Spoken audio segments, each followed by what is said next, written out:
Breaking the Silence is a podcast that dives into the intricate and often challenging topics of grief and loss within relationships. Through insightful discussions, the podcast aims to explore how pain can be transformed into purpose, leading to healing and growth. By addressing themes such as inner child work and the journey towards feeling alive once more, this podcast offers a beacon of hope for those navigating difficult emotions. Ultimately, Breaking the Silence aims to guide listeners towards moving forward and embracing all the blessings that life has in store as they embark on a journey of self-discovery and spiritual fulfillment. I'm your guide through this journey, Renee Wallace, and I invite you to join me as we break the silence surrounding grief and loss, transforming pain into purpose and finding hope in the healing power of storytelling. Welcome to Breaking the Silence. I'm Renee. And I'm Kelli with an I. And we are so happy to have you here today with us. First of all, Kelli, I thought let me get situated here. Today, I thought we were going to talk about anxious attachment style and what it sounds like, where it comes from, and how we can start to heal from it. And I think now talking about this one, it has started to bring pieces of then the third one together too. So I thought first I would just sort of go over like what anxious attachment style is. So it usually, just like all of them, it usually starts in childhood. Hold on, my computer's doing weird things. And it's really basically when love or attention felt unpredictable. Sometimes it was there, sometimes it wasn't. And when that happens, your nervous system starts to believe that closeness is fragile or that it can go away and that you have to work hard to keep love or that it will disappear. So basically, I'm going to change this here real quick. So basically, it's inconsistent caregiving that it stems from emotional unpredictability and abandonment in early relationships. The core fear there is you're going to leave me. Mm-hmm. Even when no one has said it, it's still that underlying belief like, you're going to leave me eventually. You know, you and I talked about that before, right? Like that, because it's played out in our lives that either there was the abandonment right from the start or people have left along the way for whatever reason, even if they chose, it wasn't their choice, you know, even if it was death, it still can be that people go away. Mm-hmm. And then the core belief there is that I have to work hard or I have to work to be loved and to stay connected. So I don't know. Go ahead. No, I was going to say, do you think why is that though? Why do you think you have to work to be loved and stay connected? Is it because that person thinks by the abandonment they're bad or they've done something wrong to have caused that? Well, I think each individual person might have a different belief on their own. And that's where I think, like, say, like in the 180 method, if I was working through with a client, what they make it mean about themselves might be very different than what the other person means. So they might believe I'm not good enough. And so if that is what they believe, I'm not good enough, well, then the anxious person feels like I can work hard enough to be good enough. You know, I can do more. Right. Whereas like with a dismissive avoidant, where they feel defective or Mhm. maybe even, like, hopeless, sorta, like, if they feel like they just came out of the factory wrong, you know? Mhm. Like, they feel like they're just defective, there's nothing they can do. It's sort of a feeling more of a hopeless situation in a way. Yeah. We're anxious, or if that person is believing, "I'm not good enough," well, I can be good. I can work harder to be good enough, right? Mhm. I can't you have something to work towards, Right. you know? Yeah. Yeah. I get what you're saying. I guess even in asking that question, yeah, it would be situational because, like you say, it's like, depending on who loved, a spouse, a parent, or yeah, I guess it would just kind of be situational to why you would think that. Um, And even it might even be something that, like, you believe, "I don't matter," you know? Or, again, everybody has a different belief in that, like, really, when you unpack it and you're working with somebody one-on-one and you find out what their core belief of what they truly believe about themselves, you know? right. Like, some it might be like, "I'm alone," something like that, you know? And I'm not even putting that with, um, dismissive or anxious. I'm not talking about attachment style there, I'm just talking about what a core belief might be. Mhm. And so, anyways, Yeah. um, and I do wanna say, like, with the anxious, a lot of times and this is where even in our conversations so far, this has came up, love, feels a lot like walking on eggshells, like, and you love really, really deeply. Like, and actually, we'll get into this, so I won't say that right now. And you can start wondering if people you love are always gonna leave you, you know? Like, and that is where that anxious part of, like, needing to connect more. Mhm. And an anxious will tend to, like, always want to they don't want to self-soothe. They do not do well with self-soothing. They want to connect with other people. Like, say you and me, like, if we've had a really bad day or something, like, we wanna talk to each other to process through it, you know? Or if it's in a romantic relationship and you wanna connect with them, Mhm. if somebody is very anxious, they might have a really hard time self-soothing themselves, like, to just Mhm. be able to sit with themselves and process through it, feel the emotions, maybe journal, and we'll get into things like that that they can do. Yeah. They have a hard time with that. They're always looking to someone else to, like, soothe them in a way, you know? Like, they process their emotions a lot with other people, and, Mhm. whereas how we talked about with a dismissive avoidant, when they're feeling overwhelmed, they do not want to connect with someone else and process through it. They want to, like, pull back and be alone and work through it on their own because they're used to processing. They never had that. Right.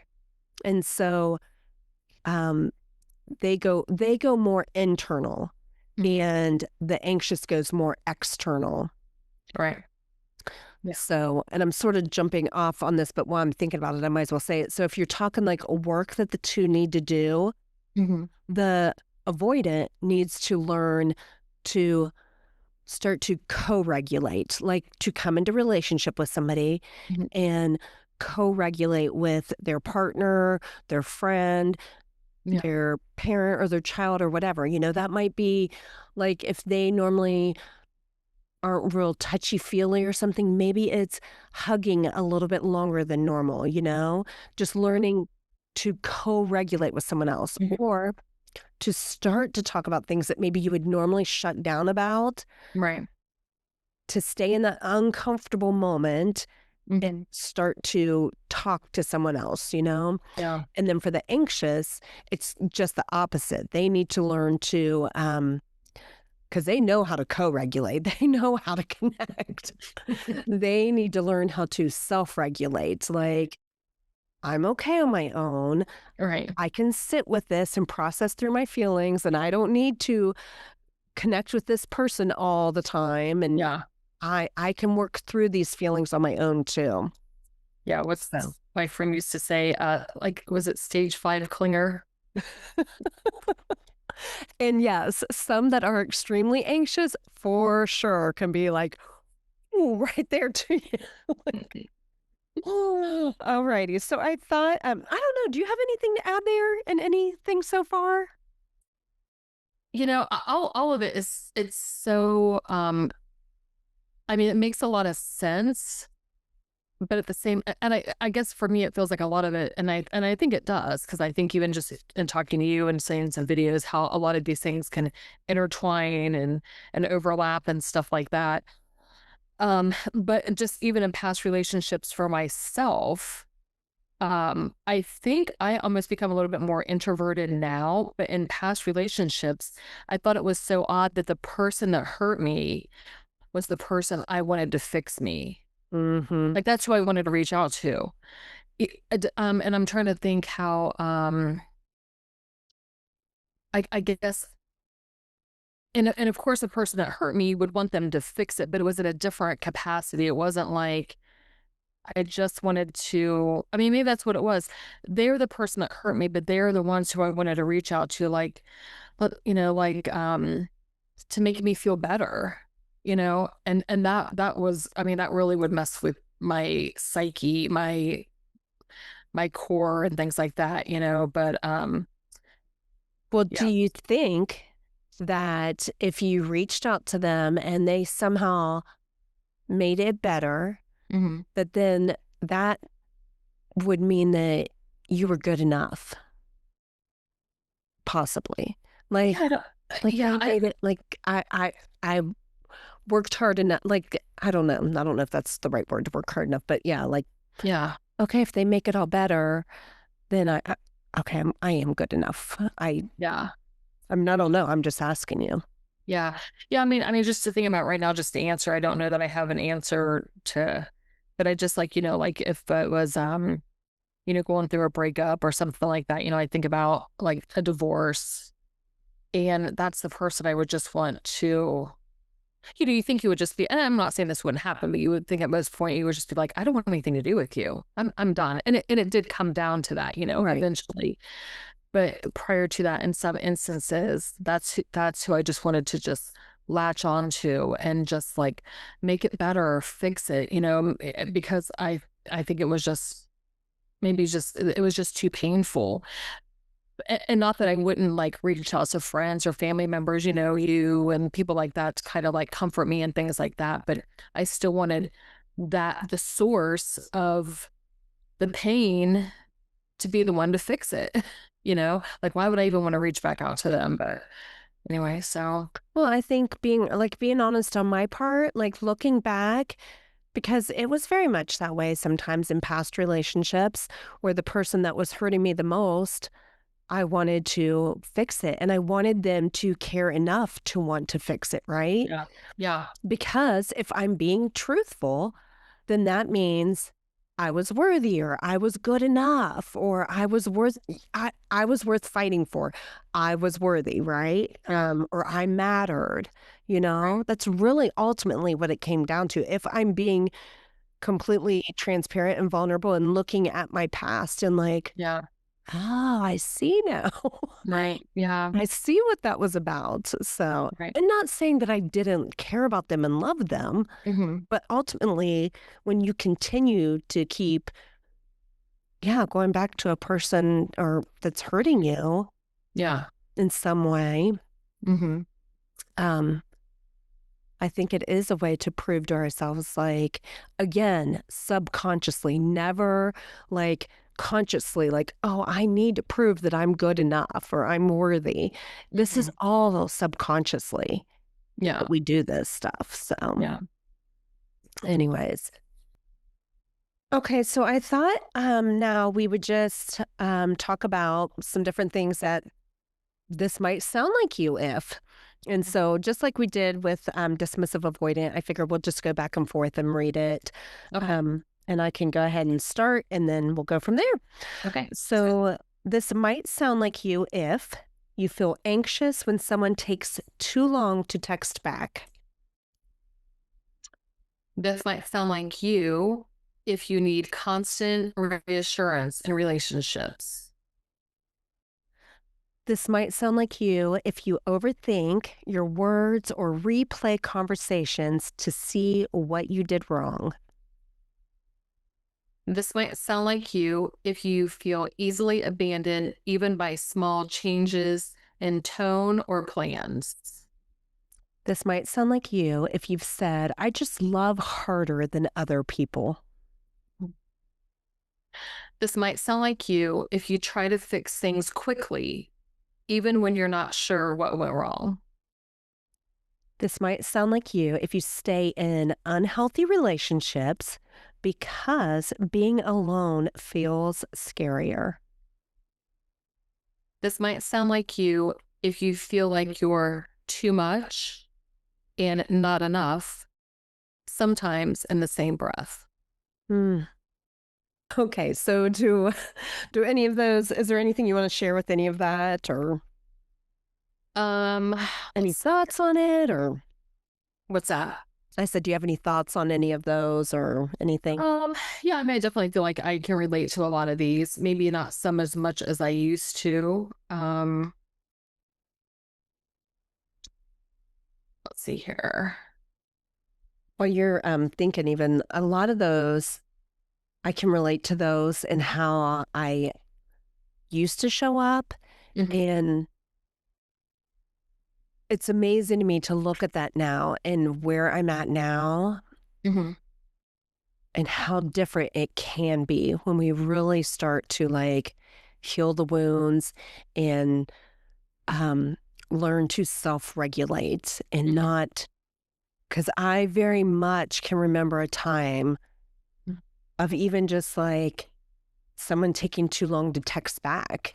And then immediately all the stories running through your head. Like you're replaying every conversation, you're rereading every text. Like, what's going on? Did they think this? Are they mad? Did I say something wrong? Like all that. mhm, And like, such, like, when you do the work, such a different place of like,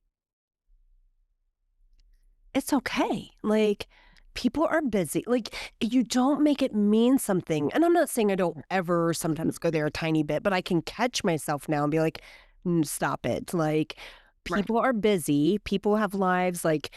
Like me, I sat down today and was working all day and like, my phone could be in the other room and not even know that I've got a text or something, And so I think that really is like so incredible when we really start to heal those wounds and how differently we really can show up. Right. So, Yeah, I mean, I definitely think as much still work that I have to do on myself, seeing these things like I do realize, I mean, not that I don't ever, but just even like to stay in a relationship just because it feels scarier to be alone. right, And by the grace of God, God has given me that to be like, um, I don't really feel like that anymore, you know? right, Um, well, even in the past, there were some relationships that um I'm not saying it wasn't with a little bit of anxiety and some tears and just, a little bit of self-loathing or whatever, but it felt good to just be like, this is over. And I'm okay to be on right, my own because at this point, being on my own felt better than being in that relationship that was unstable and you know what I mean? So, right. um, but what I find myself, even on this podcast, like trying to explain myself to articulate, I think that well, I don't think I know. Sometimes I can just have a really good conversation. It just flows as far as like my thoughts and everything like that. But sometimes I still am always like, let me say the right word to not offend, to make the person feel, did I not? I'm always careful to be like, well, this is what I heard. I think this is what I thought, whatever. Because I don't want to be able to come back and be like, oh, you said, and I'll be like, well, I think that, you know what I mean? I'm always Hmm. trying to put it in this perfect little package that every word is correct, that sounds right. And that is exhausting. That really is Hmm. exhausting. Sometimes, and I'll say during conversation, like, just spit it out. This is what I am trying to say. There it is. Right. And don't you think that comes down to people pleasing, basically, right? Mhm. Mhm. So that's a lot of the anxious part of it too, of like people pleasing. Although I will say, surprisingly, people think that dismissive avoidants aren't people pleasers, Mhm. but they are Mhm. because they don't like conflict. So Right. they are trying to keep the peace. So, Right. really, that's why I say so much. Surprisingly, they are so not so much alike, but there's things there, core things that are the same for both that just Mhm. present totally different. Like, anxious people are for sure people pleasers, and Mhm. so are dismissive avoidants because they want to avoid conflict. Right. Um, and surprisingly, um, anxious obviously has an anxiousness to them, but Mhm. so do dismissive avoidants. Mhm. And they just show it in a different way. Like, they do get very anxious and overwhelmed, and then they just shut down and they move into, like, a freeze state, Mhm. like flee or freeze. Like, flee would be first, and then freeze is up above that, where they just, like, completely shut down, don't know what to do. Right. So, anyways, Mhm. um, and I could touch on, like, maybe we should do that as a separate episode, like the push-pull of Mhm. the anxious and the avoidant. I feel like that should just be sort of by itself, but they tend to, like, and we talked about this, we touched on it a little bit when we talked about dismissive avoidance. Like, they will come close to you, and then they'll start to get overwhelmed, and, they'll pull back some, and the anxious part that then is like, "Oh my gosh, love is leaving. I need to reconnect with them, like, what's going on?" Like, creating all the stories and everything. They're trying to come close and reestablish connection with the avoidant, and the more they try to come close when the avoidant's feeling overwhelmed, the more the avoidant's going to pull away. So, Right. and that is some of the work of that the anxious has to both have their own work they have to learn to do. The avoidant not to run away, to Mhm. be able to co-regulate, like I said, and stay even if they need to a little bit of time, that's okay, but, like, to stay in the relationship and, um, work through whatever, and the anxious one needs to learn how to be able to be okay. So, Mhm. like, say they do take some time apart. Okay, the avoidance getting themselves regulated, um, and the anxious needs to learn to be able to regulate there as well, and not constantly need somebody else to make them feel okay, to make them feel safe, like, "Everything's good as long as we're in connection," you know? Right. Like, "I know you still love me if you're right there, Mhm. but if you go too far away, I'm not sure about it anymore," you know? Right. Yeah. So, um, and I think, like, if we talked about, like, what anxious, and you can talk about this too, what you think, like, what it feels like or the impact. I think a lot of times it can be, feeling like we're responsible to take care of everybody and make everything better for everybody else. Mhm. Um, Like the try peacekeeper. yes, and try to manage their emotions, and if you're okay, I'm okay, right? Mhm. And so, again, that comes back to, like, well, if they seem like if they're having a bad day, like, you somehow need to make it better or something. Mhm. I don't know, like, if it in all cases, because they always say, like, happy wife, happy life, if mom's not happy, nobody's happy, Mhm. and don't you really feel like that? And maybe for myself even, do you think that's in all well, I guess it's not ever gonna be in a blanketed statement, but I do feel like sometimes the mom and possibly the wife. I guess it could go both, but just for me to speak of the female role of that they did kind of set the tone for the family. You know what I mean? Like if the mom wasn't happy, everybody just kind of followed suit with that. If mom was happy, oh yay, mom's happy. It's a good day. Oh, mom's not happy. It's do you know what I mean? Yeah, I do, and I'm thinking about that because, yeah, I would agree very much in some ways, like, even thinking with me homeschooling for so many years, right? Like, Mhm, I was very hands-on and present mhm, with my kids, like, the majority of the time, they were with me, Yeah. Their dad worked and slept and all that. I mean, of course, he was here and involved, but you know what I mean? Like, Right. that was the majority Right. of it. And so, yeah, I would say that's a huge part of it in that you do set the tone for the day or for the house. But I guess I'm also thinking like there still is the impact of how the dad shows up too. Mhm. If you have a Yeah. dad that's not present, even though he lives in the house, Mhm. if he's not present and he's emotionally checked out, Mhm. that still plays an impact too. I mean, yeah, maybe it doesn't Yeah. affect the mood of the day. I don't know. I guess I debate on that because Mhm. what if dad is like comes home and he's really angry and like Mhm. raging or whatever? Like that for sure is going to Yeah. set the tone of the home.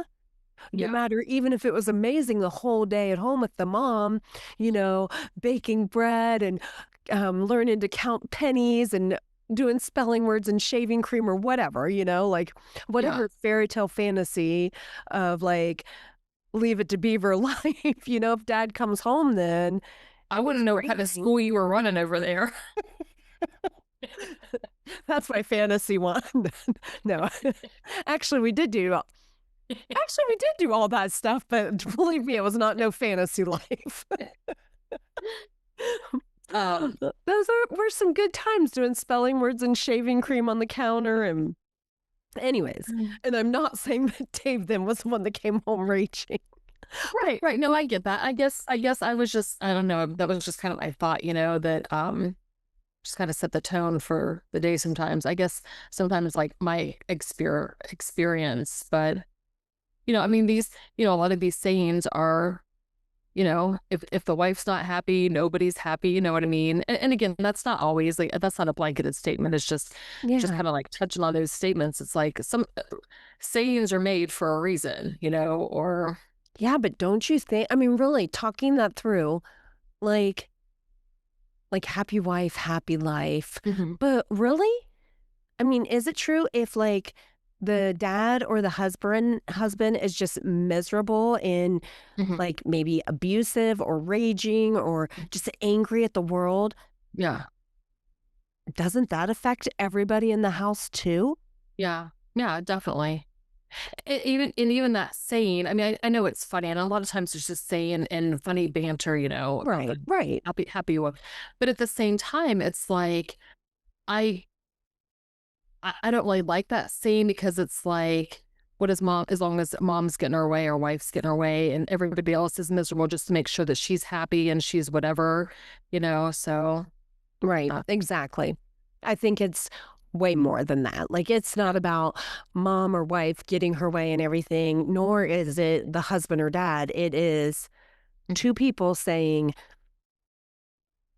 up equally, like, we are committed and we love each other enough to show up mhm, for each other? yeah, yeah, to So make sure both needs are being met. right, Yeah. absolutely. Mhm, And I do think that that is, um,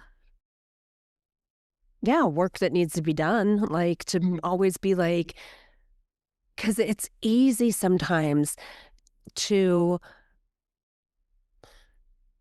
think about what we want. mhm. And especially, okay, so I know we're talking about anxious this time, but I just this happened to pop in my mind about dismissive avoidance. And so I might as well just share it here. Like, so if they were left to themselves so much as a child to figure out emotions, to take care of themselves, like maybe they were left to do whatever they want for the most part? Mhm, So it's not that they're selfish. They are not selfish people. They really are very loving and care and want to take care of other people or help other people. But it's almost like they get blinders on and are very self focused mhm. because their whole life it was Right. take care of myself. I got to figure this out. I'll figure it out. I have to, and like nobody else is doing it for me. So they become very self focused. Mhm, Whereas the anxious person is always looking to like want to make it better for everybody and want to show up. And if I do this, then they won't leave me and everything's okay and everything's good. right. So, but yeah, absolutely. I think it is like wanting to meet each other's needs. Mhm. So, um, alrighty. So talking about like healing for the anxious, a couple things with that real quick that I would suggest, like I've said with anything, it's always the awareness. That is the first step for every attachment style to be able to start to look and say, huh, I see some of this in me. And not from a place of shame. It's completely pointless for the shame piece of it. So a couple ways, once there is the awareness of that, of even working through that, and this works, this is for avoidance too, is doing the breath work, learning to like do box breathing. I mean, I can share different things about that maybe in another episode of like box breathing, or I even talked to you before about like even pulling down on your earlobes, like Mhm. just pulling them down gently and holding on for a little bit, that, or like pulling outward. Mhm. I mean, all three of these you can do, and then upward and like just holding. That's another way to calm your nervous system. Mhm. Um, like, acting like you're hugging yourself. I mean, you can just even do that, but then even just rubbing up and down on your arms, Mhm. all those things will help to regulate your nervous system and calm it. In grounding, like, that sounds so crazy to go barefooted. Like, Mhm. go out in the grass, go in the sand, like, wherever. Like, just getting grounded with the earth will help to regulate and calm your nervous system. Mhm. Um, Journaling is another good one, like, what am I making this mean? Because we are really good, aren't we, at making stories, like something happened and making it Oh, mean something, right. and journaling about what we make it mean, or what Mhm. I am making it mean. Right. Um, Delaying the urge to, like, fix things Mhm. and learning to sit with the discomfort. Mhm. That is huge. Right. And I can go back again just to a few years ago of, like, how hard that was for me, of, like, that internal feeling of, like, complete chaos inside my body, basically, just like, I mean, how would you describe feeling anxious? You've felt anxious before. Like, it's just Mhm. like, sick to your stomach, like, Mhm. just your heart racing, your mind, just your thoughts just going crazy. Yeah. I just remember 2 times, for sure, this feeling of, like, when my blood just ran completely cold. Like, I was freezing. Have you ever had that? Like, Mm-mm. just ice cold, and I kinda like to, I guess, kinda Google that or whatever, but, I mean, it was a really significant time in my life that something really, just had rocked me to my core, and just my blood, that's all, like, it just felt like I was filled with ice water, and, like, I could not, my teeth were chattering so hard, and I was just like my, I don't know if you would call it like a shock or whatever, but, yeah, I mean, that was, I mean, I felt in control of myself, but it was pretty scary because it was like, I Right. mean, yeah, so, yeah, I hate that nervous, anxious part of it because you can't escape it. I mean, like you say, I mean, not knowing then, knowing now, you giving ways to kind of like regulate your system and stuff like that, but you just have to sit with yourself, you can't escape yourself. You can't shut it Mhm. off, you kind of have to go through it. And these are good ways to let people know, when you're doing that, to kind of, regulate yourself. But Yeah, it's it's very real. for sure. Mhm.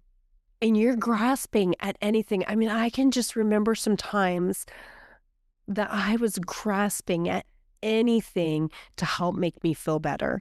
Like, if I couldn't connect with that person that was who I really wanted to connect with to make it feel better, Mhm. um, I was, like, reaching out to you, or I was reaching out to like, if you weren't available, I was reaching out to someone else, somebody to Mhm. help, like, I need to talk through this, I need to, like, Yeah. oh, and just to have the tools and to have the ability now to, like, not feel that is Mhm. such a beautiful thing and such a freeing thing.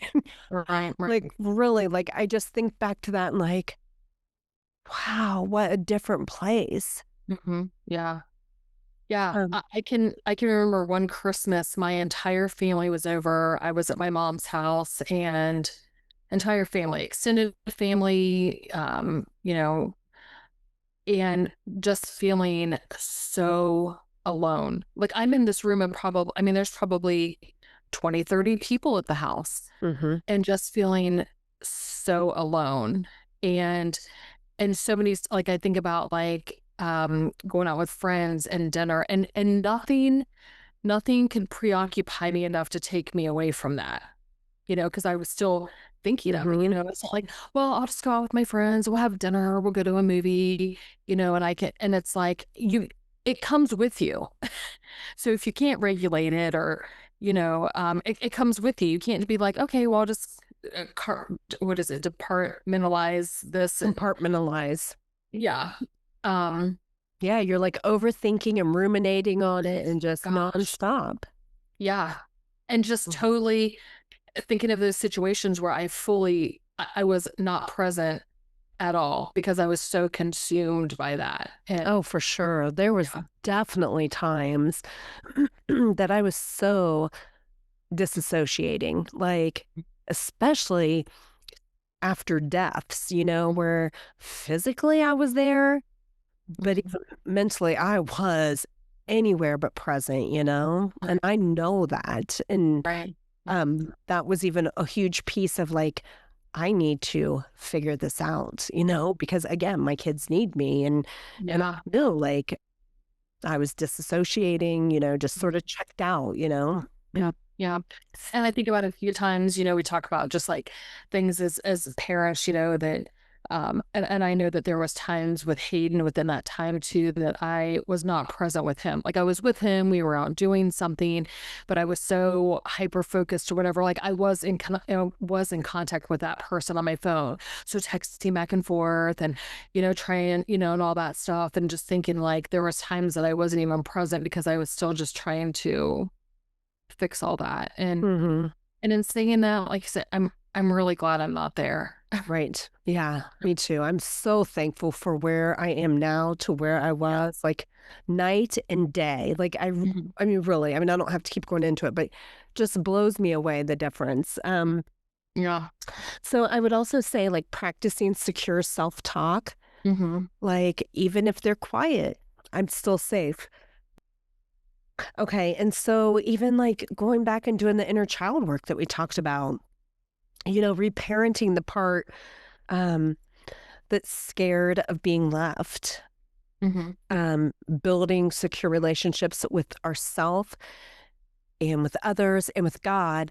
Um, and I thought of something I didn't mention earlier was like, there can even be this need to think like um, that this anxiousness can show up even in our faith, like striving to earn God's love, Mhm. or fearing like if we're not good enough, He's not going to love us, which is the furthest thing from the truth. It is, I mean, Right.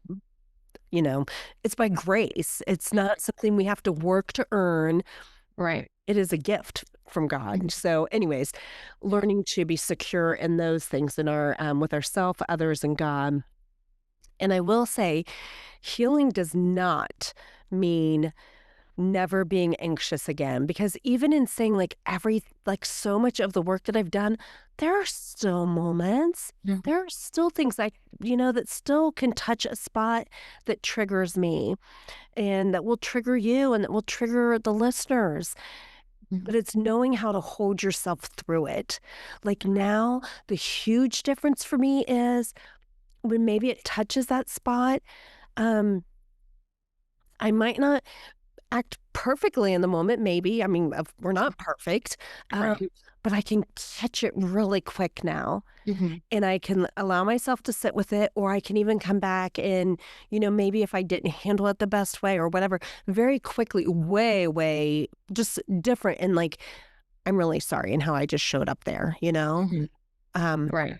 but learning also, like, if it does touch that anxious part of me, like if something triggers that of like being able to like sit with myself and be okay with it, you know, and Yeah. work through it. Right. So, is there anything that you want to share before we move on? No, I don't think so. Okay. Well, I thought I would give a couple journal prompts too, um, like we did with talking about dismissive avoidance. Mhm. A couple that I thought were really good. Um, and I think this is one to even ask yourself, what does safety feel like in my body? And do I recognize it? And that would be another thing I would say, like, even starting to, like, scan your body, um, throughout the day, like, Mhm. in like or if you start to feel anxious or or whatever, if you start to feel overwhelmed or whatever, start to scan your body of, like, where am I feeling? Like, what am I feeling? Like, right now, is my stomach, like, a mess? Like, am I Mhm. feeling it in my stomach or am I feeling it in my heart? And, like, breathing into that and just acknowledging and, like, releasing it, you know? And, Mhm. so I think that is a good prompt of what does safety feel like in your body? And yeah, if we do recognize it, and then how can I meet my need for reassurance without outsourcing it? And I really like that too, because ultimately we need to be our safe place. I mean, yes, we need to have other relationships that are safe for us, of Right. course. But we need to be able to be safe within ourself and Mhm. trust ourself Right. because ourself is always there. Mhm. Yeah. So, what I will say, as we wrap this up, if you, as the listener, um, feel like you experience the anxiousness of that attachment style or you have that attachment style, there is so much love and compassion there. I can relate to it so much. I get it. I can relate to so many things within the dismissive avoidant attachment style as well. So there's just so much love and compassion there. Um, if you have any questions, I would encourage you to reach out to either one of us and, you know, we can keep the conversation going. Um, and I don't know, is there anything that you want to add, Kelly? I think then those things, like all the things that you mentioned are good, journaling, all the things. But I think too is prayer. I think prayer really helps Mhm. because I do know there's been certain situations, and not even in a situation where, I mean, one of it was that I was at the dentist and I was all by myself, and I was just like so scared. Mhm. And I just remember really praying, and I remember like just this peace that just came over me. And again, I mean, I'm not saying, I don't mean this to sound um blasphemous or whatever, because God, how am I trying to say this? Because I'm not saying everything is going to be a total fix. I mean, even for God, even when we pray, it doesn't mean instant gratification. It doesn't mean it's going to, For you know sure. what I mean? So I say, just like with those things, somebody could be like, hey, I've been pulling on my ears. I've been hugging myself. I'm still anxious. I'm still losing my mind. I prayed. Nothing is regulating me at this point. I'm a mess. So there are going to be times that that's not going to happen. But to say that, I think sometimes prayer is extremely powerful as well. And that, and that does help. But I guess to say this, yeah, it's not always going to be a save all or a catch all in every situation, but I do think that it helps. Well, I'm glad that you said that and pointed that out because honestly, that should be our first thing. And Mhm. I didn't even, you know, have that on there to mention. And that really should be our first go to. And even in talking about journaling, Mhm. like my journal is like a mix of things. Like Mhm. my journal is my prayers and all the things I'm praying through. And yeah, if I'm worried Yeah. about something or concerned, I mean, when we're worried, that's like the perfect time to say what we're worried about is what we should be praying about. because Right. worrying does nothing for it, but prayer can change everything. Right. Doesn't mean it's always going to. Doesn't mean because we prayed it that God's a genie in a bottle and going to Yeah. grant every wish, Right. Right. Yeah. Um, but prayer changes things, and maybe Mm. in ways that we didn't even see that it needed to be, Right. because He knows better than we do. Right. Um, but so that is my prayer journal, as well as even just my journal of like, if I have thoughts racing through my head of like, I just will write out. Like, it's just like a brain dump, like Right. just instead of ruminating and it going over and over in your head, just Yeah. dump it out. Yeah. Well, and I don't think there was anything, because we were kind of like, just some things that you had jotted down as far as, there was nothing wrong with you not saying a prayer first and foremost. No, but I'm Well, glad you mentioned it. I think that, we would like our listeners to have God in their life and, and know God. But within that, we may have a lot of listeners that don't Right. or don't want to or never will, or that's not their journey. So even with you giving those other things, those are things that a person's like, I don't want to pray. You know what I mean? But hey, those things that you gave were really good things as far as like, um, so I guess to say this, yeah, like, I mean, we feel like, and a lot of listeners may feel like, yeah, pray first, do all these other things. Um, but some listeners might be like, I'm not praying. So what's something else I can do? Yeah, I'll pull on my ears, I'll hug myself, and those are good things, right? So Right. But I would challenge them to try out praying no, I because agree.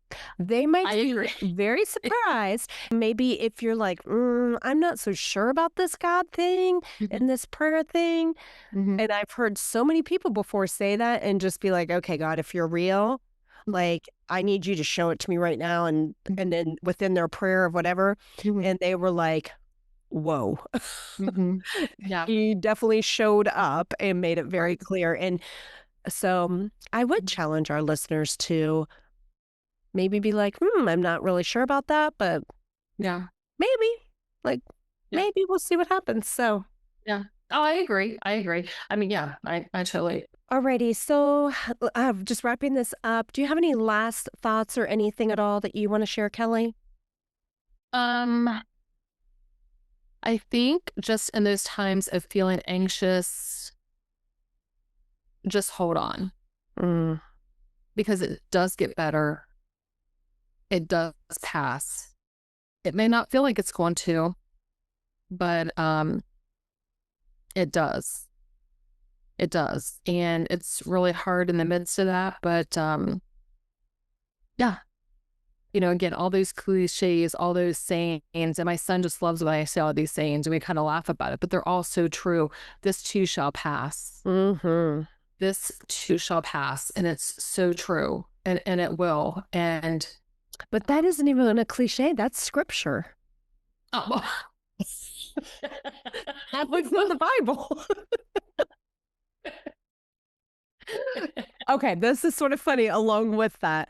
Before I ever knew anything about the Bible and like things that we would say that we thought were just like sayings. yeah. And then once I started reading the Bible, I'm like, oh my gosh, like God said that.